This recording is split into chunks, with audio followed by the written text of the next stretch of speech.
మేడారం సమ్మక్క సారక్క జాతర కన్నుల పండుగగా కొనసాగుతుంది. జంపన్న వాగులో పుణ్య స్నానాలు ఆచరిస్తున్నారు భక్తులు.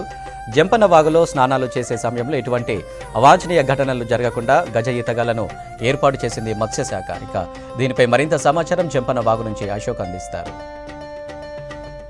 మేడారం జాతరకు వచ్చిన భక్తులు తల్లులను దర్శనం చేసుకోవాలంటే జంపన్న వాగులో పుణ్యస్నానాలు ఆచరిస్తారు. ఈ జంపన్న వాగులో పెద్ద ఎత్తున వరద ప్రవాహం రావడంతో ఎవరైనా భక్తులు మునిగినా వారిని రక్షించేందుకు అధికారులు ఇక్కడ గజ ఈతగాళ్లను ఏర్పాటు చేశారు. గజ ఈతగాళ్ళు ఎంతమంది వచ్చారు, ఎక్కడెక్కడ తిరుగుతున్నారో తెలుసుకునే ప్రయత్నం చేద్దాం. చెప్పండి, మీరు ఈ జంపన్న వాగు పొడుగున ఎంతమందిని గజ ఈతగాళ్లను ఏర్పాటు చేశారు?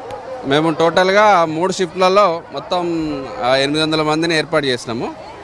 సమస్యక ప్రాంతాలు ఏవైతే ఉన్నాయో ఊరట్టం బ్రిడ్జ్, తర్వాత కొత్తూరు బ్రిడ్జ్, కొండమడుగు ఇక్కడ లోతుగా ఉంటుంది. అక్కడ లాస్ట్ టైం కూడా కొన్ని ప్రాబ్లమ్స్ జరిగినాయి, కొన్ని సంఘటనలు జరిగినాయి. దానివల్ల మేము ఏం చేసామంటే మా జిల్లా మత్స్యశాఖ గారి ఆధ్వర్యంలో ఐటీడీఏ పిఓ గారి ఆదేశాల మేరకు 1000 మంది గజ ఈతగాళ్ళం పెట్టాము. 3 షిఫ్ట్లలో జరుగుతున్నాయి. వాళ్ళని కరస్పాండింగ్ ఆఫీసర్స్, సూపర్వైజర్ ఆఫీసర్ గమనిస్తూ ఉంటారు. నిన్న కూడా ఒక 2-3 అంటే నీళ్ళలో పడడం వల్ల సడన్గా ఫిట్స్ కానీ ఏదైనా మూర్ఛ వచ్చినప్పుడు వాళ్ళు పడిపోతుంటారు.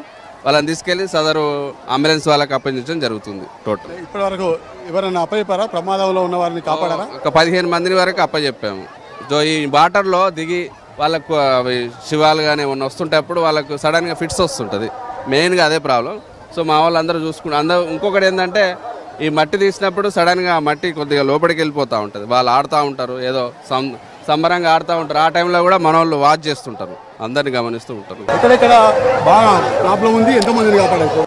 ఈ సర్కిల్ అయితే ఒక 3 తీసినాం అన్న. వాళ్ళకి పిడిచి వచ్చింది, వెంబటే అంబులెన్స్ ఫోన్ చేస్తే వచ్చిండ్రు, తీసుకుపోయినరు. ప్రాబ్లమ్స్ అంటే ఇటు దెయ్యాల మడుగు ఒకటి ఉన్నది, గొంగల మడుగు, చింతల మడుగు, ఇటు వచ్చేసి చిలకల గుట్టకేలు ఒకటి ఉన్నది.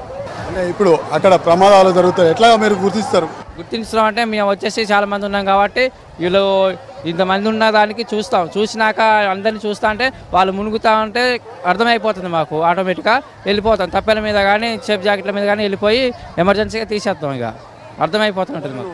నీటిలో మునిగినప్పుడు అంటే వాళ్ళు తలకాయ గిలకాయ మొత్తం మునిగిపోతారు డైరెక్ట్. మాకు అర్థమైపోయి ఎమ్మటే తీసేస్తాం. ఇక చూస్తాం, చూసేసి ఎమ్మటే బొత్త వచ్చితే వాటర్ లోట్ల నుంచి వచ్చేస్తుంది.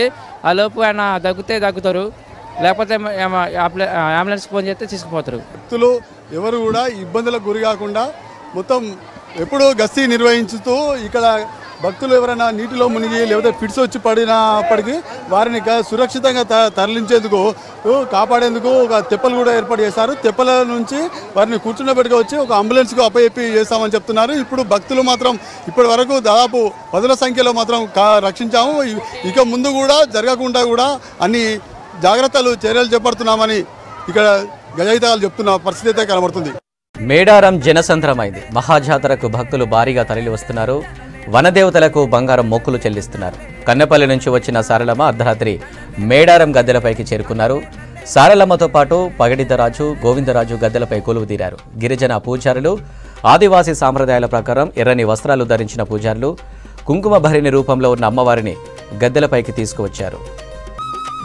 ఇక మేడారం మహాజాతరలో ఇవాళ అపూర్వ ఘట్టం సాక్షాత్కరించనుంది. గిరిజన పూజారులు, కోయదొరలు చిలుకల గుట్టలో కుంకుమ భరిణి రూపంలో ఉన్న సమ్మక్క తల్లిని తీసుకొచ్చి మేడారంలోని గద్దెలపై ప్రతిష్ఠిస్తారు. ప్రభుత్వం లాంఛనాలతో ఈ కార్యక్రమం జరుగుతుంది. ములుగు జిల్లా ఎస్పీ 3 రౌండ్లు తుపాకీ పేల్చి అమ్మను తీసుకొస్తున్నట్టుగా సంకేతాలు పంపిస్తారు. రేపు 4 వనదేవతలు భక్తులకు దర్శనమివ్వనున్నారు. 24న దేవతల వన ప్రవేశంతో మహాజాతర ముగియనుంది.